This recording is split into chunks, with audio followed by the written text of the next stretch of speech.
నమస్తే, welcome to hello NRI. తెలంగాణలో ఉచిత విద్య ఇక అటకెక్కినట్లేనా?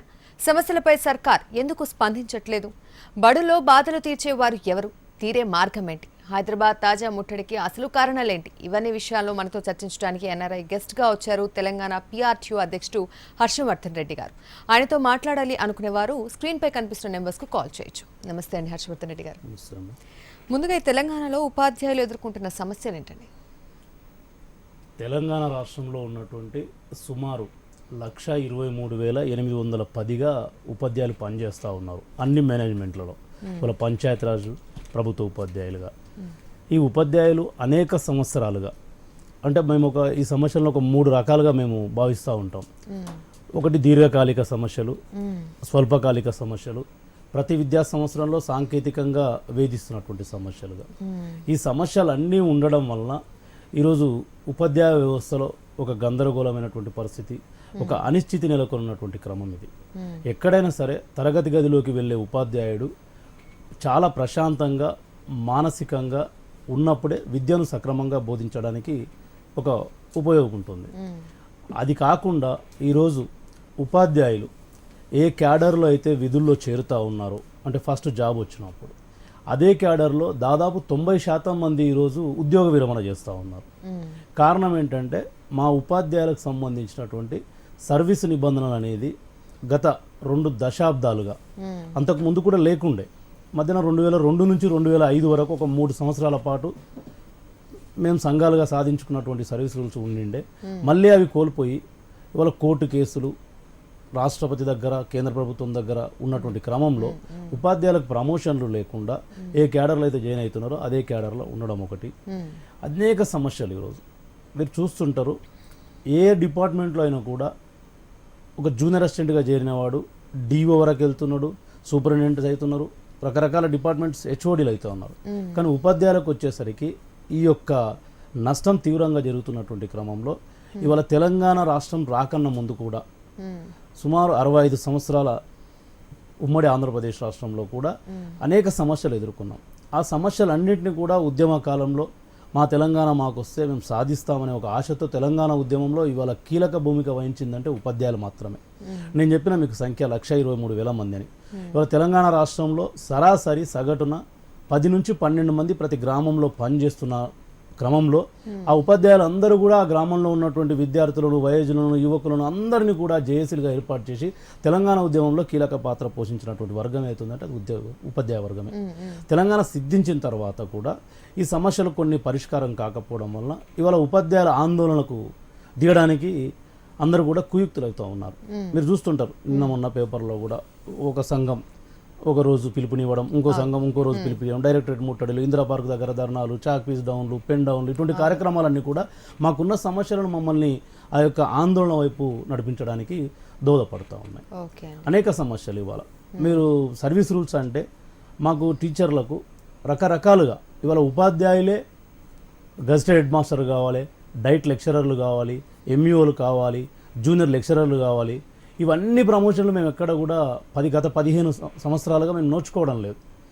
అట్లా నోచుకోకపోవడం వలన అర్హత కలిగిన ఉపాధ్యాయులు వాళ్ళు చూడండి, మీరు SGT క్యాడర్లో చేరే ఉపాధ్యాయునికి కూడా PGలు ఉన్నాయి, MPhilలు ఉన్నాయి, డాక్టరేట్లు ఉన్నటువంటి నిష్ఠార్థులైనటువంటి చదువుతో కూడినటువంటి ఉపాధ్యాయులు ఇవాళ ఏ ప్రమోషన్ లేకుండా పోవడం అనేది కొంచెం బాధాకరమైనటువంటి విషయంగా మేము పరిగణిస్తూ ఉన్నాం. ఓకేనండి, ఇప్పుడు తెలంగాణలో ఉపాధ్యాయులు ఎదుర్కొంటున్న సమస్యల గురించి చెప్పారు. అలాగే ఇప్పుడు ఉమ్మడి సర్వీస్ రూల్స్ లేకపోవడం వల్ల టీచర్లు ఏ విధంగా నష్టపోతున్నారో చెప్పారు. అలాగే ఇప్పుడు 2003 DSCలు ఎంపికైన ఉపాధ్యాయులు CPS అంటే కొత్త పెన్షన్ విధానాన్ని ఎందుకు వ్యతిరేకిస్తున్నారంటారు? 2003 DSC ఉపాధ్యాయులది అయితే మరీ దారుణమైనటువంటి విషయం. 2003 డిసెంబర్ 13న అప్పుడున్నటువంటి ముఖ్యమంత్రి చంద్రబాబు నాయుడు గారు DSC నోటిఫికేషన్ ఇవ్వడం జరిగింది. ఆ ఇచ్చినటువంటి నోటిఫికేషన్కి అనుగుణంగా 2004 ఏప్రిల్ నెలలో 4, 5 మరియు 6వ తారీఖులలో, అంటే 4వ తారీఖు నాడు స్కూల్ అసిస్టెంట్, 5వ తారీఖు నాడు లాంగ్వేజ్ పండిట్స్, 6వ తారీఖు నాడు SGT టీచర్ల కోసం అని చెప్పేసి DSC నిర్వహించడం జరిగింది. ఆ విధంగా నిర్వహించినటువంటి ఆ DSC ఫలితాలను జూన్ 11, 2004న విడుదల చేయడం జరిగింది. ఆ విడుదల చేసిన ఫలితాలలో కూడా మళ్ళీ ఈ reservations, roster system, merit system ఇవన్నీ కూడా తీసి జూలై 21న డిస్ప్లే చేసిండ్రు మొత్తం ఎంపికైనటువంటి ఉపాధ్యాయులను ఎంపిక చేసి జూలై 24, 25, 26 తేదీలలో సర్టిఫికెట్లు వెరిఫికేషన్ అంటే బోగస్ సర్టిఫికెట్లు ఉన్నాయా, ఇంతకు ఉన్నాయా లేదా, క్యాస్ట్ సర్టిఫికెట్లు, మెరిట్ సర్టిఫికెట్లు అని చూసి వెంబడే కౌన్సిలింగ్ నిర్వహించాల్సి ఉంది. ఆ విధంగా నిర్వహించకుండా అప్పుడున్నటువంటి గవర్నమెంట్, రాజశేఖర రెడ్డి గారు ముఖ్యమంత్రి, నేదురుమల రాజ్యలక్ష్మి గారు విద్యాశాఖ మంత్రి గారు, అప్పుడున్నటువంటి గవర్నమెంట్ కాలయాపన చేసింది, తాత్సారం చేసింది, నియామక పత్రాలు ఇవ్వకుండా వారిని నవంబర్ 2005 వరకు లాక్కెళ్ళిండ్రు. ఆ విధంగా లాక్కెళ్ళడం వలన ఈరోజు 2004 నుంచి సిపిఎస్ విధానం ఏదైతే అమల్లోకి వచ్చిందో, నూతన పెన్షన్ విధానం, అన్నెసెసరీగా వారికి తెలియకుండానే వారు అన్ని ఎంపిక ప్రక్రియ, రాత ప్రక్రియ అన్నీ పూర్తయినా కూడా వాళ్ళు ఏం చేసిండ్రు, నూతన పెన్షన్ విధానంలోకి నెట్టబడ్డారు. ఇవాళ తెలంగాణ రాష్ట్రంలో 6,714 మంది ఉపాధ్యాయులు వాళ్ళకి తెలియకుండానే, వాళ్ళ తప్పేం లేకుండానే వాళ్ళు నెట్టివేయబడ్డారు. ఇంకొక విషయం మీరు గమనించాలి, 2004 తర్వాత నియామకమైన ప్రతి గవర్నమెంట్ ఉద్యోగి నియామకంలో సిపిఎస్ విధానం అనే ఒక కండిషన్ ఉంది. కానీ 2003 డిఎస్సి ఉపాధ్యాయులకు ఏ కండిషన్ లేదు. పాత డిఎస్సీలు అంటే 94, 96, 98 ఇట్లా జరిగినటువంటి 10-12 డిఎస్సీలో ఉన్నటువంటి నామ్సే ఉన్నాయి. కాబట్టి అన్నెసెసరీగా 2003 ఉపాధ్యాయులు నష్టపోయినారు. కాబట్టి ఖచ్చితంగా వారికి ఇవ్వాల్సిందిగా మేము ఇలా పోరాటం చేస్తూ ఉన్నాం. మా యూనియన్ తరపున మే 30న 2015 మేము నిరాహార దీక్ష కూడా చేయడం జరిగింది. ఇవాళ మేము వారికే కాదు, ఉపాధ్యాయుడు అనేది మాకు వేతనం కాదు. ఇవాళ ప్రపంచ దేశాల్లో అంతటా కూడా మాకు ఇస్తున్నది గౌరవ వేతనం, హానరోరియం. ఎక్కడ కూడా ఉపాధ్యాయునికి నెలవారీగా ఇచ్చే డబ్బును వేతనంగా పరిగణించవద్దు, కేవలం గౌరవ వేతనం మేము తీసుకుంటున్నది. మాకు ఇచ్చే గౌరవ వేతనంలో ఇలా సిపిఎస్ విధానం ఎంత దారుణమైన పరిస్థితి అమ్మా అంటే 10% మా జీతంలో కట్ అయితే ఇంకో 10% గవర్నమెంట్ ఇవ్వాలి. ఆ 20% జమ చేసి, ఆ జమ చేసినటువంటి డబ్బును ఈరోజు ఏం చేస్తూ ఉన్నారంటే కొన్ని కంపెనీలకు, ఇవాళ ఐసిఐసిఐ, హెచ్డిఎఫ్సిలు, సత్యం లాంటివి, జిఎంఆర్ లాంటి రకరకాల మన అంబానీ లాంటి కంపెనీలకు గవర్నమెంట్ పెట్టుబడిగా ఇస్తూ ఉంది. ఇవాళ మీరు చూసి ఉంటారు విజయ్ మాల్యా పరిస్థితి ఏంది, 1000 కోట్లు ఎత్తేసిండు. ఒకవేళ మా డబ్బే కనుక ఆయన వాడుకుని ఉంటే ఇవాళ మా పరిస్థితి, సత్యం రామలింగరాజు గారు ఎత్తేసిండ్రు. మా డబ్బంతా అక్కడ పెద్ద పెద్ద బడా వ్యాపారవేత్తల చేతుల్లో గవర్నమెంట్ పెట్టుబడిగా ఇస్తుంది. అట్లా ఇవ్వడం వల్ల మాకు ప్రొటెక్షన్ అనే లేకుండా పోతుంది. ఇంకోటి పెన్షన్ లేదు, గ్రాట్యుటీ లేదు. ఒక ప్రభుత్వ ఉద్యోగి 30 నుంచి 35 సంవత్సరాలు, ఇవాళ చాలామంది చిన్నపిల్లలు జాబ్లోకి వస్తున్నారు, 30 నుంచి 40 సంవత్సరాల పాటు ప్రభుత్వానికి సేవ చేసి ఇంటికి వెళ్ళిన తర్వాత ఏం మిగులుతుందా ఆయనకంటే గుట్టు మిట్టుకు అనుకుంటూ జీవితాలు వెళ్ళబోవాల్సినటువంటి పరిస్థితి. ఫ్యామిలీకి భరోసా ఉండదు. అదే సిపిఎస్ విధానం లేకుండా పాత పెన్షన్ విధానం ఉంటే భర్త చనిపోతే భార్యకు ఉద్యోగము, లేదా భర్త రిటైర్డ్ అయిన తర్వాత భార్యకు పెన్షన్ వస్తుంది, భర్తకు వస్తుంది, భర్త ఏమైనా చనిపోతే మళ్ళీ భార్యకు వస్తుంది. ఓ 50% అంటే ఒక భద్రత ఉంటుంది. తన జీవితం మొత్తం కూడా మేజర్గా మెజారిటీ సమయాన్ని మొత్తాన్ని గవర్నమెంట్కి వెచ్చించినప్పుడు గవర్నమెంట్ కూడా వాళ్ళని ప్రొటెక్షన్ చేసుకోవాల్సిన అవసరం ఉంది. ఇంకొక దౌర్భాగ్యకరమైన విషయం ఏంటంటే ఈ సిపిఎస్ విధానం అనేది 2004లో అత్యంత ఏమంటారు ఉత్సాహంగా చంద్రబాబు నాయుడు గారు తీసుకొచ్చిండ్రు. నేను వ్యక్తిని విమర్శించడం లేదు, పాలసీ విమర్శిస్తూ ఉన్నా. తీసుకొచ్చిండ్రు, కానీ చట్టం అయింది ఎప్పుడంటే 2013లో అయింది. 2013లో అయింది. భారతదేశం అత్యున్నత శాసన ఇవైనటువంటి రాజ్యసభలో కానీ లోక్సభలో కానీ చట్టం కాకన్నా ముందే దీన్ని అమలుపరిచినటువంటి గంత ఈ రాష్ట్ర ప్రభుత్వం ఆ రోజు ఉన్నటువంటిది. ఆ పాపం ఇప్పటికి కూడా ఉంటాడి మా సిపిఎస్ ఉద్యోగులకు. ఇలా 2003 డిఎస్సి వాళ్ళకు చాలా జెన్యున్గా అన్యాయం జరిగింది కాబట్టి మేము వాళ్ళని ఖచ్చితంగా కావాలని పోరాడుతూ ఉన్నాం. రేపు కోర్టుకు వెళ్తాం. గౌరవ ముఖ్యమంత్రి గారు కూడా మేము ఒప్పిస్తాం. ఎందుకంటే ఉద్యమకాలంలో మాకు మాట ఇచ్చిండ్రు సారు, మేము ఆ ముఖ్యమంత్రి గారిని ఒప్పిస్తామనే నమ్మకం మాకుంది. ఆ తర్వాత వచ్చినటువంటి సిపిఎస్ ఉపాధ్యాయులకు కూడా ఇది వర్తించకూడదనే నినాదంతో ఇవాళ మా సంఘం ముందుకెళ్తున్నటువంటి క్రమం మీకు తెలియజేస్తా ఉన్నాం. ఓకే సార్, మరి ఇప్పుడు కాంట్రాక్ట్ లెక్చరర్స్ ని రెగ్యులైజ్ చేస్తామని తెలంగాణ ప్రభుత్వం ప్రకటించినప్పుడు ముందు మీ సంస్థే వ్యతిరేకించింది. మా సంస్థ వ్యతిరేకించిందమ్మా ముందుగా. అయితే విషయం ఏంటంటే ఇక్కడ కాంట్రాక్ట్ అనేది ఎక్కడైతే గవర్నమెంట్ అప్రూవల్ పోస్ట్ అయి ఉండి బడ్జెట్ శాంక్షన్ అయి ఉండి సంబంధిత ట్రెజరీలో వాళ్ళ క్యాడర్ స్ట్రెంత్ నిర్దేశించబడినటువంటి పోస్టులో ఎవరైతే పని చేస్తున్నారో వారు మాత్రమే కాంట్రాక్ట్. ఈ అవుట్ సోర్సింగ్లు చాలామంది కొన్ని స్కీమ్లలో పనిచేసే వాళ్ళు కాంట్రాక్ట్ కిందకి రారు. ఇవన్నీ కూడా government approval, finance sanctioned and ట్రెజరీస్కి సంబంధించినటువంటి ఈ యొక్క శాంక్షన్ పోస్ట్ లిస్ట్ వెళ్తుంది. ఇది మాత్రమే కాంట్రాక్ట్ పోస్టు. దాంట్లో ఉన్న వాళ్ళందరినీ కూడా గతంలో చంద్రబాబు నాయుడు గారు ఉన్నప్పటి నుంచి, అంటే ఎక్కువ కాలం పరిపాలించింది ఆయనే కాబట్టి ఒక 15 ఏళ్ళ కింద ఆయన ఏం చేసిండంటే అప్పుడు ప్రతిదీ కాంట్రాక్ట్ అని చెప్పేసి ఉద్యోగ భద్రత లేకుండా అప్పుడున్నటువంటి నిరుద్యోగులకు రెక్కాడితే కానీ డొక్కాడని, లేకపోతే చేసుకుంటే కానీ బతుకుదేరు లేని నిరుద్యోగులకు 5వ 10వ ఇచ్చి విద్యా వాలంటీర్లను తీసుకొచ్చి రకరకాల స్కీములు తీసుకొచ్చి ఆయన కాంట్రాక్ట్ లెక్చరర్గా పెట్టిండు. పెట్టిన తర్వాత కేసీఆర్ గారు ఉద్యమ కాలంలో ఏంది మిగులు బడ్జెట్ ఉన్నటువంటి రాష్ట్రము, వనరులు పుష్కలంగా ఉన్నటువంటి రాష్ట్రం, ఆర్థికంగా చాలా ఎదుగుదలగా ఉన్నటువంటి రాష్ట్రం కాబట్టి నా రాష్ట్రంలో కాంట్రాక్ట్ వ్యవస్థ అనేది ఉండకూడదు, నేను మీ అందరికీ కూడా మంచిగా ఒక వృద్ధిలోకి తీసుకొచ్చే పథకాలను తీసుకొస్తానని చెప్పేసి వారు మాట ఇవ్వడం జరిగింది. మేము స్వాగతిస్తున్నాం కాంట్రాక్ట్ లెక్షన్ రెగ్యులేట్ చేయడానికి. కాబట్టి ఇక్కడ చిన్న కిటికేముందమ్మా అంటే మా ఉపాధ్యాయులకు ఈ లెక్చరర్లో పోస్టులలో 40% ఉంటుంది మా స్కూల్ అసిస్టెంట్స్. ఎవరైతే మా స్కూళ్ళల్లో పనిచేసే టీచర్లు స్కూల్ అసిస్టెంట్స్ ఉంటారో వాళ్ళకి కనుక పీజీలు ఉండి ఎలిజిబిలిటీ ఉంటే ఆ అర్హత కలిగిన వాళ్ళు 40% మాకు ఉంటుంది, 10% ఈ non teaching staff junior assistant క్లర్క్లకు వాళ్ళకు ఉంటుంది, మిగతా 50% డైరెక్ట్ రిక్రూట్మెంట్ ఉంటుంది. మేమనేది ఏంటంటే ఇలా 6180 పోస్టులు తెలంగాణలో జూనియర్ లెక్చరర్లు ఉంటే ఓ 1600 1700 రెగ్యులర్ పనిచేస్తూ ఉన్నారు. మిగతా 4000 చిల్లర పోస్టులను మొత్తం రెగ్యులరైజ్ కాంట్రాక్ట్ చేస్తే మాకు వచ్చే 40% వాట అంటే సుమారు 1600 పోస్టులు తెలంగాణ వ్యాప్తంగా, అంటే జిల్లాకు 160 పోస్టులు, అంటే జిల్లాలో 160 మంది స్కూల్ అసిస్టెంట్లు నష్టపోతారు. మా వాటా మాకు రాజ్యాంగం కల్పించింది. గతంలో 302 జియో ఒకటి ఉండేది, ఆ జియో ప్రకారం ఇస్తుంది. మధ్యన ఇంటర్మీడియట్ బోర్డు అనే దాన్ని సపరేట్ ఒక బాడీగా పెట్టి ఎగ్జామినేషన్స్ చూసుకోవాల్సినటువంటి బోర్డు పరిపాలనా వ్యవహారంలో జోక్యం చేసుకుంటూ 243 జియో తీసుకొచ్చింది. మేము ఆ రోజు నుంచి వ్యతిరేకిస్తూ ఉన్నాం. మీరు చూడండి, 2001 జనవరి 29 ఒకసారి ఇచ్చిండ్రు, 2001 సెప్టెంబర్లో కూడా ఒకసారి స్కూల్ అసిస్టెంట్ టీచర్లకు ఎలిజిబుల్ ఉన్న వాళ్ళకు జైల్స్ ఇచ్చిండ్రు. ఆ తర్వాత వచ్చినటువంటి ఇంటర్మీడియట్ బోర్డు చక్రపాణి గారు 243 జియో తీసుకొచ్చి మా స్కూల్ అసిస్టెంట్ నోట్లో మట్టి కొట్టిండ్రు. ఇవాళ మేము అనేది అదే. మీరు చూడండి, మొన్న సెప్టెంబర్ 30 తారీఖు నాడు కూడా భారతదేశ అత్యున్నత న్యాయస్థానం సుప్రీంకోర్టు తీర్పు ఇచ్చింది. అయ్యా, తెలంగాణ ప్రాంతంలో పనిచేస్తున్నటువంటి పంచాయతీరాజ్ టీచర్లను కూడా టీచర్లుగా పరిగణించి అలా సర్వీస్ రూల్స్ రూపకల్పన చేసి అత్యంత వేగంగా కేంద్ర ప్రభుత్వం తద్వారా నా దగ్గరికి తీసుకొచ్చి రాష్ట్రపతి దగ్గరికి తీసుకొచ్చి అమెండ్మెంట్ ద్వారా ఇవ్వమని చెప్పింది. రాష్ట్రం ఈరోజు ఉన్నటువంటి తెలంగాణ రాష్ట్ర ప్రభుత్వం కూడా ఆ దిశగా చేస్తుంది, కసరత్తు చేస్తూ ఉంది. న్యాయపరమైనటువంటి, సాంకేతికపరమైనటువంటి, ఆర్థికపరమైనటువంటి అంశాలన్నీ కూడా ముడిపడి ఉంటాయి కాబట్టి కాస్త జాప్యం జరగవచ్చు. అదే కోవలో మేము కూడా ఏంటంటే ఈ జూనియర్ లెక్చరర్ పోస్టులు మా స్కూల్ అసిస్టెంట్లకు తీవ్రంగా అన్యాయం జరుగుతాయి. ఇక్కడ సిస్టమ్ ఉందమ్మా, మీరు గమనించాలి. స్కూల్ అసిస్టెంట్ ఎలిజిబుల్ ఉన్న స్కూల్ అసిస్టెంట్లు జేఎల్స్ అయితే స్కూల్ అసిస్టెంట్ ఖాళీ అయితే కదా, కిందున్న ఎస్జిట్లకు స్కూల్ అసిస్టెంట్ ప్రమోషన్ వస్తుంది. కిందున్న ఎస్జిట్లు ఖాళీ అయితే కదా, ఆ కిందున్న శిక్షణ పొందిన బీఈడి టీటీసీ చేసిన నిరుద్యోగులకు ఉద్యోగాలు వస్తాయి. అంటే ఈ సిస్టమ్ ఇట్లా చైన్ సిస్టమ్ ఉంది కాబట్టి ఎక్కడ కూడా ఒక్కరిని కదిలిస్తే అందరూ అన్యాయం అవుతారు, ఒక్కరికి న్యాయం చేస్తే అందరికీ న్యాయం జరుగుతుంది అనే కాన్సెప్ట్ను మేము అత్యంత వేగంగా మా PRTU తెలంగాణ సంఘం మాత్రమే ముఖ్యమంత్రి గారి దృష్టికి తీసుకెళ్ళింది. వారు కూడా పునఃపరిశీలిస్తారు. ఎక్కడ కూడా ఒక వర్గం హక్కులకు భంగం కలిగించే పని ఏది కూడా మా ముఖ్యమంత్రి గారు చేయరు. కాకపోతే ఆయనకు ఉన్నటువంటి దయార్థ హృదయంతో అందరికీ న్యాయం చేయాలి, వీళ్ళు అన్యాయం అవుతున్నారు కదని మీరు చూసింటారు. 98 DS అని చెప్పేసి ఏ ముఖ్యమంత్రి సాహసించలేదు. కేసీఆర్ గారు మాత్రం పాప 98 అంటే ఇప్పుడు కాదమ్మా 18 సంవత్సరాల కింద నష్టపోయిన ఉపాధ్యాయులను దగ్గరికి పిలుచుకొని జేబుల నుంచి డబ్బులు ఇచ్చి వాళ్ళకి ఇలా న్యాయం చేసే ప్రయత్నం చేస్తూ ఉన్నాడు. కాబట్టి నేను మీ ద్వారా కూడా మా స్కూల్ అసిస్టెంట్లకు జరుగుతున్నటువంటి అన్యాయాన్ని వివరించి అన్యాయం జరగకుండా చూడడానికి ప్రయత్నం చేస్తాం. ఓకే సార్, మనకి ముందు ఫస్ట్ కాల్ అరవింద్ గారు కాల్ చేస్తున్నారని. అరవింద్ గారు మాట్లాడండి. స్టూడియోలో విష్ణువర్ధన్ రెడ్డి గారు ఉన్నారు, సారీ హర్షవర్ధన్ రెడ్డి గారు ఉన్నారు. Hello sir, good evening sir. Harshavardhan sir. Good evening Aravind garu. Sir నమస్తే సార్.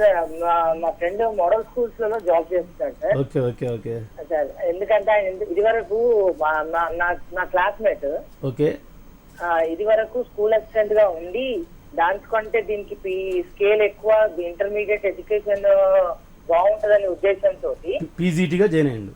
పీజీటీగా జాయిన్ అయ్యింది సార్. ఈ రోజు మా పరిస్థితి ఏంటంటే వాళ్ళు నాకు చెప్పాడు, మెసేజ్ చేశారు. దాన్ని ఈ రోజు లాఠీ దెబ్బలతో గాంధీ నగర్ పోలీస్ స్టేషన్ కి తీసుకెళ్లారు sir. Okay okay Gandhi Nagar police station కి తీసుకెళ్తే వాడేమో పాత job school assistant Sadashiv Nagar లో జాబ్ రిజైన్ చేసి ఇప్పుడు పీజీటీగా జాయిన్ అయ్యాడు. అక్కడ పాత స్కూల్ అసిస్టెంట్ జాబ్ పోయింది. ఇప్పుడు ఈ పరిస్థితి, సర్వీస్ రూల్స్ లేవు. సిపిఎస్ మీరు ఇది వరకు చెప్తున్నారు, సిపిఎస్ అమలు అవుతే ఏం నష్టం, ఆ సిపిఎస్ ప్లాన్ నంబరు లేదు. ఇటువంటివి ఎన్నో సమస్యలు. అంత నష్టం ఉన్నప్పటికీ అది కూడా లేదని అంటారు మీరు. ఆ సిపిఎస్ తో అంత నష్టం ఉన్నప్పటికీ అది ఆ నంబర్ కూడా లేదని అడుగుతున్నారు. లైన్ కట్ అయింది సార్, కంటిన్యూ. ఓకే అరవింద్ గారు, వాస్తవానికి కూడా మీరు అడిగినటువంటి ఆ సమస్యల మీదనే ఈరోజు చాలామంది మోడల్ స్కూల్ టీచర్స్ కూడా డైరెక్టరేట్ ముట్టడి కార్యక్రమం చేపట్టడం జరిగింది. ఎక్కడ కూడా లాఠీ దెబ్బలు తినలే, ఎందుకంటే నేను కూడా ఆ మూమెంట్లో ఉన్నాను కాబట్టి చెప్తా ఉన్నా. చాలా సరే, ఒక రోడ్డు మీద హెసిటేషన్ చేస్తూ ఉన్నాం కాబట్టి లా అండ్ ఆర్డర్ ప్రకారం పోలీసులు మీరు తొందరగా వెళ్తారా లేకపోతే వ్యాన్లో తీసుకెళ్లాలని చెప్పేసి స్వచ్ఛందంగా వ్యాన్లో తీసుకోవడం జరిగింది. సరే, మనం ఉద్యమకారులం కాబట్టి 4 నినాదాలు చేస్తుంటే కొంచెం ఎత్తేసినట్టు చేసి ఉండొచ్చు. ఒకటే, ఎక్కడ కూడా పోలీసు జులుం జరగలేదు.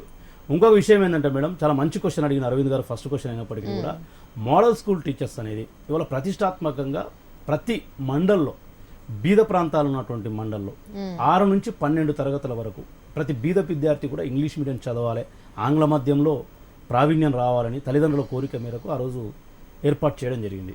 మన తెలంగాణలో 182 మోడల్ స్కూల్స్ ఉన్నాయి. 3552 మంది టీచర్లు పనిచేస్తూ ఉన్నారు. వీరందరికీ కూడా ఏంటంటే 2012లో ఒక 50% రిక్రూట్మెంట్ జరిగింది. మన 2014-15లో కూడా కొంచెం జరిగింది.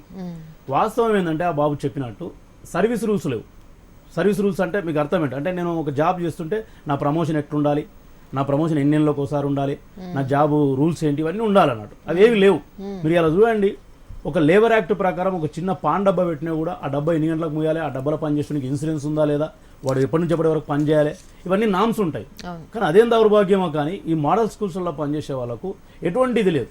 చాలామంది ఏం చేశారంటే దీంట్లో మంచి పోస్టులు కూడా, టీజీటీ అంటే ట్రైన్డ్ గ్రాడ్యుయేట్, పీజీటీ అంటే పోస్ట్ గ్రాడ్యుయేట్ అండ్ ప్రిన్సిపాల్స్, ఒక 3 రకాలుగా దీనిలో పెట్టి స్టార్ట్ చేసిండ్రు. ఇట్లా స్కూల్ అసిస్టెంట్లు అంటే ప్రెసెంట్ గవర్నమెంట్లో ఉన్నటువంటి స్కూల్ అసిస్టెంట్స్ కూడా స్కేల్స్ ఎక్కువ ఉన్నాయి. తర్వాత ఇందులో పోతే స్కోప్ ఉంటుంది, సెంట్రల్ గవర్నమెంట్ ఇంగ్లీష్ మీడియం అని చెప్పేసి చాలామంది ఇంగ్లీష్ చదివినటువంటి మా టీచర్లు ఉత్సాహంగా దీనిలోకి రావడం జరిగింది. ఇట్లా రావడం వల్ల ఇక్కడ కూడా ఏంటంటే అక్కడ ఉన్నన్ని కోల్పోయి ఇక్కడ వస్తే ఇక్కడ అట్లీస్ట్ ఒక్కటంటే ఒక అంశం కూడా వాళ్ళకి అనుకూలంగా కనిపించడం లేదు. దీనికి ఈ ప్రభుత్వం కాదు, గత ప్రభుత్వం నుంచి కూడా మేము ప్రాతినిధ్యం చేస్తూ ఉన్నాం. ఇవాళ సర్వీస్ రూల్స్ లేవు. పీఆర్సీ అని చెప్పేసి మీరు చూసిండ్రు, పే రివిజన్ కమిషన్ అని చెప్పేసి రాష్ట్ర ప్రభుత్వ ఉద్యోగులందరూ కూడా ముఖ్యమంత్రి గారు 43% ఇచ్చిండ్రు. వీళ్ళు 9వ పీఆర్సీలో అపాయింట్మెంట్ కాబడ్డారు. అంటే 2012 అంటే 9వ పీఆర్సీలో అపాయింట్మెంట్ అయిన వాళ్ళకు 10వ పీఆర్సీ నడుస్తూ కూడా రేపు మార్చి 4 తారీఖు వస్తే సార్ ప్రకటించి 1 year అవుతుంది పీఆర్సీ. 1 year అయినా కూడా పీఆర్సీ రాలేదు. వీళ్ళకు ఇంకోటి అమ్మ 6 నెలలకు ఒకసారి కరువు భత్యం ఇస్తారు, ఆ కరువు భత్యం రావడం లేదు. అదేవిధంగా ఈ సిపిఎస్ అనేది 10% కట్ అవుతుంది. అంటే 30,000 జీతం వచ్చిన వాళ్ళకి 3,000 ఈ టీచర్ది కట్ అవుతుంది. సపోజ్ అరవింద్ చెప్పినటువంటి ఫ్రెండ్ది 10% అంటే 3,000 కట్ అవుతుంది. 10,000 గవర్నమెంట్ ఇవ్వాలి. నేను ఇంతకుముందు చెప్పిన సిపిఎస్లో ఈ ఇద్దరు 20% కలిసి ఒక బడా కాంట్రాక్టర్లకు, బడా వ్యాపారవేత్తలకు ఇవ్వాలి. ఈడ అట్లా లేదు. ఈ మోడల్ స్కూల్ టీచర్స్కి ఇప్పటికి కూడా ఆ 10% అమౌంట్ కట్ అవుతుంది, కానీ నంబర్ అలాట్మెంట్ కాలే. ఆ 10% ఎక్కడ పోతుంది మరి? గవర్నమెంట్ 10% ఇస్తుందా? ఇస్తే కనుక ఆ 10 20 ఎక్కడ పోతుంది? అట్లీస్ట్ ఓ నంబర్ అని అయినా మేము చూసుకుంటాం ఆన్లైన్లో అని చెప్పేసి ఈ పిల్లల వేదన. అది కూడా జరగడం లేదు. ఇంకొక విషయం ఏంటంటే కంటిన్యూ చేద్దామండి హర్షవర్ధన్ రెడ్డి గారు. నెక్స్ట్ కాలర్ ఒక లైన్ లో ఉన్నారు. శ్రీనివాస్ గారు యూఎస్ నుంచి కాల్ చేస్తున్నారండి. శ్రీనివాస్ గారు మాట్లాడండి. హర్షవర్ధన్ రెడ్డి గారు ఉన్నారు స్టూడియోలో. హలో హలో, నమస్తే అండి. నమస్తే శ్రీనివాస్ గారు. ఈ తెలంగాణ ఉద్యమం నుంచి మిమ్మల్ని ఫాలో అవుతున్నామండి. చాలా బాగా మీరు చాలా బాగా చేశారు. మన సంఘం గానీ మీరు గానీ ప్రత్యేకంగా చాలా మంచిగా కృషి చేసిండ్రు. కాదండి, నా చిన్న ప్రశ్న అండి. కేజీ టు పీజీ అని గవర్నమెంట్ చాలా అగ్రెసివ్ గా ముందుకెళ్తుంది కదా, మీరు గవర్నమెంట్ టీచర్స్ అసోసియేషన్ గా మీరు ఎట్లా దాని like how are you going to support the whole idea and how are you going to help government achieve its goals? Okay అండి. కేజీ టు పీజీ విద్య అనేదమ్మా ప్రతిష్టాత్మకంగా అంటే ఒక్కొక్క గవర్నమెంట్ లేకపోతే ఒక్కొక్క పార్టీ మేనిఫెస్టోలో కానీ లేకపోతే వాళ్ళ పోరాట క్రమంలో కానీ ఒక ఇచ్చే అంశాల్లో కేజీ టు పీజీని కేసీఆర్ గారు చాలా ప్రతిష్టాత్మకంగా తీసుకున్నారు. ఇవాళ చెప్తున్నటువంటి వాటర్ గ్రిడ్ కానీ, మిషన్ కాకతీయ కానీ ఇవన్నీ తర్వాత వచ్చినాయి పాపం. కానీ ముందు నుంచి విద్యకే అధిక ప్రాధాన్యత ఇచ్చినటువంటి గొప్ప వ్యక్తి కేసీఆర్ గారు. కేజీ టు పీజీ అనేది ఏంటంటే 2000లో వారు ఉద్యమం స్టార్ట్ చేసిండ్రు. 2001లో ఒక 14 ఏళ్ల కింద, అంటే ఒక 1.5 దశాబ్దం కిందట వారు ఉద్యమం స్టార్ట్ చేసినప్పుడు విద్య అనేది చాలా వ్యాపారంగా మారి కార్పొరేట్ వ్యవస్థల చేతుల్లో లక్షల ఫీజులు కట్టడము, లక్షల ఫీజుల కోసం తల్లిదండ్రులు వెంపర్లాడడం అనేది కళ్ళతన చూసినటువంటి వ్యక్తి కాబట్టి ఆ రోజు వారు కేజీ టు పీజీ విద్య అందరికీ అందిస్తానని మాట ఇవ్వడం జరిగింది. ఒకటే నేను ఒక కేసీఆర్ గారి ఆశయాన్ని మేము స్వాగతిస్తున్నాం. కాకపోతే నేను ఇంతకుముందు చెప్పినట్టు జూనియర్ లెక్చరర్లు సేమ్ అంటే ప్రభుత్వం కాబట్టి వారు అమలు చేస్తారు. ఒక మంచి మేనిఫెస్టో అది, దానికి మేము సహకరిస్తాం కూడా. కాకపోతే మేము అనేది ఏంటంటే సేమ్ టైం ఇవాళ ఆ 2000 ఉద్యమం స్టార్ట్ చేసినప్పుడు పరిస్థితి ఇవాళ లేదు. ఇవాళ ప్రతి మండలానికి ఒక జూనియర్ కాలేజ్ అయింది ఆయా పిల్లల సంఖ్యను బట్టి. ప్రతి తాలూకాకు ఒక డిగ్రీ కాలేజ్ అయింది డివిజన్ తాలూకాలకు. ప్రతి జిల్లాకు ఒక యూనివర్సిటీ కూడా అయ్యింది. అంటే ఇప్పుడు కూడా మేము ప్రాథమిక పాఠశాలల్లో ఎవరితో డబ్బులు తీసుకోవట్లేదు. ఒక పిల్లవాడు జాయిన్ అవుతాడంటే 5 ఏళ్ళు ప్లస్ అయితే ప్రతి పిల్లవాడిని కూడా మేము పాఠశాలలో జాయిన్ చేసుకుంటాం. మిడిల్ ఆఫ్ ది అకాడమీ ఇయర్లో జాయిన్ చేసుకుంటున్నాం. At the time of ending 23rd ఏప్రిల్కి మూస్తున్నారంటే 22nd రోజున కూడా అడ్మిషన్ తీసుకోవాల్సిందే, తీసుకుంటున్నాం. ఎక్కడ కూడా డబ్బులు తీసుకోవట్లేదు. గవర్నమెంట్ కూడా 2 జతల దుస్తులు ఇస్తుంది, పుస్తకాలు ఇస్తుంది. కేసీఆర్ గవర్నమెంట్ వచ్చిన తర్వాత సన్న బియ్యం కూడా ఇస్తుంది, చాలా మంచిగా తిండి పెడుతుంది. ఇంకా కొన్ని అంటే ఉన్న పాఠశాలల్లోనే ఇవాళ హై స్కూల్లో అదే పరిస్థితి, ఇంటర్మీడియట్లో అదే పరిస్థితి, డిగ్రీలో అంతటా కూడా పీజీ కాలేజీ అంతటా కూడా ఉచిత విద్యనే ఇది. కాకపోతే కేసీఆర్ గారు అనేది ఏంటంటే ఇవాళ ఆయన చూసిన ఆ కష్టాలని చూసిండు కాబట్టి అన్నాడు మేము కూడా ఏంటంటే మోడల్గా ఇవాళ తీసుకుంటున్నారు. ఇవాళ చూడండి, మీరు నేను చెప్పిన మోడల్ స్కూల్ ఒకటి ఉంటుంది మండల్లో, ప్రతి తాలూకాలో రెసిడెన్షియల్ స్కూల్స్ ఉన్నాయి, చాలా రకరకాల వింగులు ఉన్నాయి. ఇవాళ రకరకాల సొసైటీల కింద రెసిడెన్షియల్ స్కూల్లో పనిచేస్తూ ఉన్నాయి. వాటన్నిటిని కూడా ఏకం చేసి పూర్తిగా ఇంగ్లీష్ మీడియాన్ని అమల్లోకి తెచ్చి ఇప్పుడు ఉన్నదే ఉచిత విద్య, ఎక్కడ కూడా డబ్బులు తీసుకోవట్లేదు. కాస్త మెరుగ్గా విద్యకు కొంచెం డబ్బును కేటాయించి మొత్తంగా ఉచితంగా చేస్తే కూడా కేసీఆర్ గారు కలగన్నటువంటి KG to PG Vidya success అవుతుంది. కాకపోతే మేము అనేది ఏంటంటే ఇలా ఇంకొక నానుడి ఇక్కడ గవర్నమెంట్లో కూడా ఏముందమ్మా అంటే మా సార్ చెప్పేదానికి ఇంత భిన్నంగా అఫీషియల్ మమ్మల్ని డైలామాలో పడేస్తూ ఉన్నారు. ఏమని అంటే మా తాలూకాకు ఒక మోడల్ స్కూల్ తీసుకుంటాం, లేదంటే మండలకు ఒక మోడల్ స్కూల్ పెడతాం. ప్రతి మండలంలో అమ్మ యావరేజ్గా ఒక 3 నుంచి 4,000 మంది పిల్లలు ఇలా గవర్నమెంట్ స్కూల్లో చదువుతుండ్రు. ఒక మోడల్ స్కూల్ పెట్టి అన్ని వసతులు అక్కడనే పెడితే ఆ 3-4,000 మంది పిల్లలు అటు పోతారు అనుకోండి, ఆ బిల్డింగ్లో ఆ అకామిడేషన్లోకి వెళ్ళిపోతారు. మరి టీచర్లు ఎక్కడ పోవాలి, ఈ గ్రామాల్లో ఉన్నటువంటి స్కూల్ బిల్డింగ్లు ఎక్కడ పోవాలని ఒక మీమాంసను ఎవరు కూడా దాన్ని క్లారిఫై చేస్తలేరు. అందుకే మేము ఒకటే అడుగుతా ఉన్నాం, ఇవాళ ఉన్నది కూడా ఉచితంగానే ఉంది. మీరు అనుకున్న ఆశయం చాలా గొప్పది. ఆ ఆశయాన్ని ఈ స్కూళ్ళను బేరీజు వేసుకొని ఏది న్యాయం అనిపిస్తే అది న్యాయం చేయాలని చెప్పేసి మేము కేసీఆర్ గారిని కోరుతా ఉన్నాం. ఓకే సార్, ఇంకా ఫైనల్గా అసలు విద్యా హక్కు చట్టం సక్రమంగా అమలవుతోందని మీరు భావిస్తున్నారా? విద్యా హక్కు చట్టం సక్రమంగా అమలవుతుందా అంటే స్పష్టంగా చెప్పాలంటే ఎక్కడ కూడా ఒక 20% మాత్రమే అమలవుతుందని చెప్పగలుగుతున్నాము. విద్యా హక్కు చట్టం చాలా చెప్పింది. ఈ దేశంలో ఒక దాదాపు అంటే విద్యా హక్కు చట్టం వచ్చేసరికి 6 దశాబ్దాల స్వతంత్ర చరిత్ర కలిగినటువంటి భారతదేశం. అంత 6 దశాబ్దాల స్వతంత్ర చరిత్ర కలిగిన భారతదేశంలో ఇంకా ఇల్లిటరసీ శాతం తగ్గడం లేదు, లిటరసీ శాతం పెరగడం లేదు అని ఆలోచన చేసి మేధావులు తయారు చేసినటువంటి చట్టం అది. ఆ చట్టాన్ని మేము స్వాగతించినాం. ఆ చట్టంలో మాకు కొన్ని ఇబ్బందికరమైన అంటే ఉపాధ్యాయ వర్గంగా మాకు కొన్ని ఇబ్బందికరమైన అంశాలు ఉన్నప్పటికీ కూడా మేము స్వాగతించినాం. కానీ ఈ విద్యా హక్కు చట్టాన్ని ప్రభుత్వాలు ఏం చేస్తున్నాయంటే కేవలం ఉపాధ్యాయులు మాత్రమే అనుసరించేలా ప్రెజరైజ్ చేస్తూ ఉన్నాయి, మా మీద ఒత్తిడి తెస్తూ ఉన్నాయి. మీరు మాత్రమే అనుసరించాలి, విద్యా హక్కు చట్టం చెప్పింది 10 గంటలకు కాదు స్కూల్ 9 గంటలకు వెళ్ళాలి, 4 గంటలకు కాదు 5 వరకు ఉండాలి, రైట్ ఉంటున్నాం. ఎందుకంటే విద్యా హక్కు చట్టం భారత పార్లమెంట్లో ఆమోదించబడ్డ చట్టం, మేము గౌరవిస్తాం. ఉపాధ్యాయులుగా మేమే దాంట్లో ముందు తెలుసుకునేది. ఓకే, మేము ఒబే అయినాం. ఇతర CCA రూల్స్ అని చెప్పేసి ఆ బోధన పద్ధతుల్లో మార్పులు, చాలా రకాల విప్లవాత్మక మార్పు తీసుకొచ్చాను. కానీ అదే విద్యా హక్కు చట్టం చెప్పింది ఈరోజు ఈ తరగతి గదికి ఒక ఉపాధ్యాయ నియమన్నది. ఒక ఊర్లో ఎగ్జాంపుల్ అమ్మ 5 తరగతులు ఉంటాయి, ప్రైమరీ స్కూల్ అంటారు, ఒకటే టీచర్ ఉంటాడు. 5 తరగతులకు ఒకటే టీచర్ 70 మందికో 60 మందికో ఎట్లా బోధించగలుగుతాడు? మరి విద్యా హక్కు చట్టం చెప్పింది కదా 1 to 5th తరగతి గదికి ఒక టీచర్ 5 మందిని ఇవ్వాలి. మరి ఎందుకు ఇస్తలేవు నువ్వు?